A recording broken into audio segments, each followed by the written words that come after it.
Hello guys, kain tayo ng lunch. Lunch ko ngayon is noodles. Kagabi pa to na namin guys na natira. Ang daming niluto ni Lola, so hindi namin naubos. Kaya ayan, dalawa rin kami ang kakain ngayon. Hinati ko lang siya sa aming dalawa. Kain tayo guys.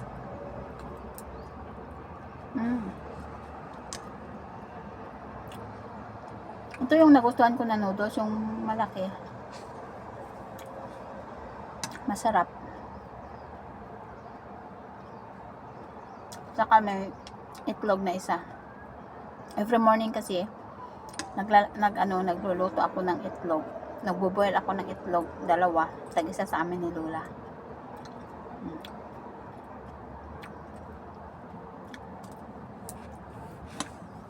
Kain tayo guys.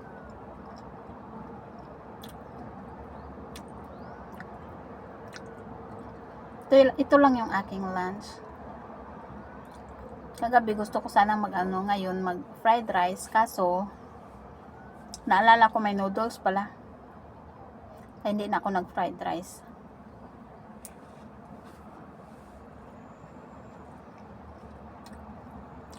Dami siya guys.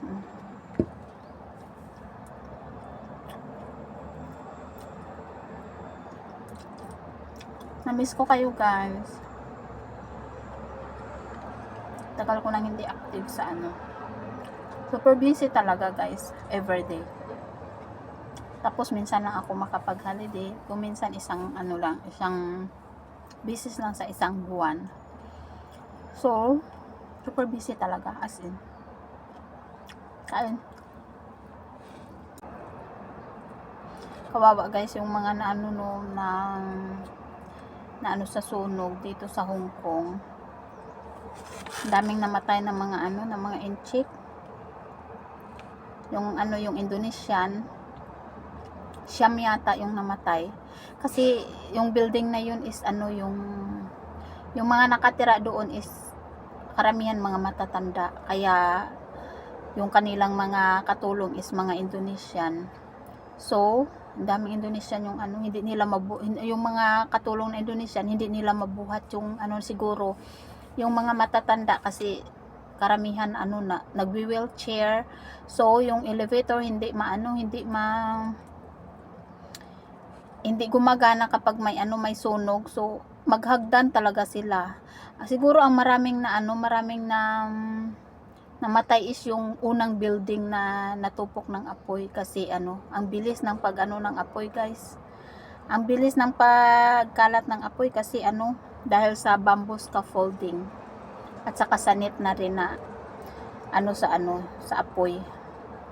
Kaya yun, ang daming namatay, mga kawawa sila guys, no? Yung sa yung Pilipina is lang yung isa yung namatay, pero mayroon pa na nasa hospital.